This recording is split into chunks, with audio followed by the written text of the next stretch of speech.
Courts provides a supportive environment. Share with me what that environment looks like.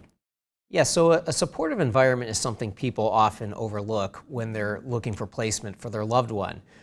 Before we broke ground on Arden Courts, we spent many years researching what that would be. We knew we were going to have the best trained staff, but we also wanted to have an environment that supported our residents so that they could thrive in our environment and live a dignified life. Yeah, understood. So give me an example of what that would look like. So one of the biggest barriers for someone with dementia and Alzheimer's is doors.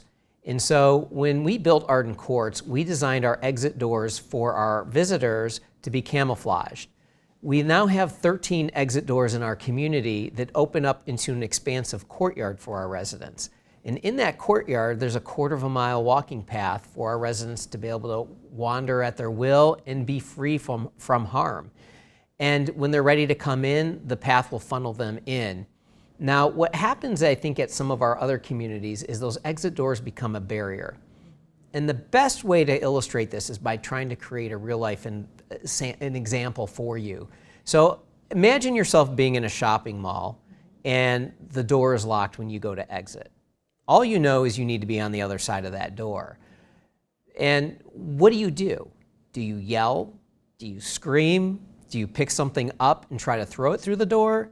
Well, the same thing happens with our residents in our buildings. If the door is locked, all they know is they need to be on the other side of that door. And at Arden Courts, our residents can go outside and just simply go on their merry way. Versus at other locations, those doors are locked.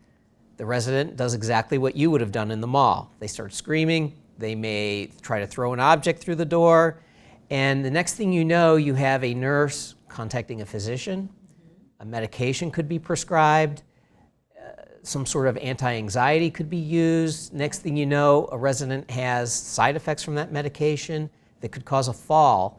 And so these are the types of things that we don't have to worry about at Arden Courts because the design was made for us. It's just another example of the Arden way.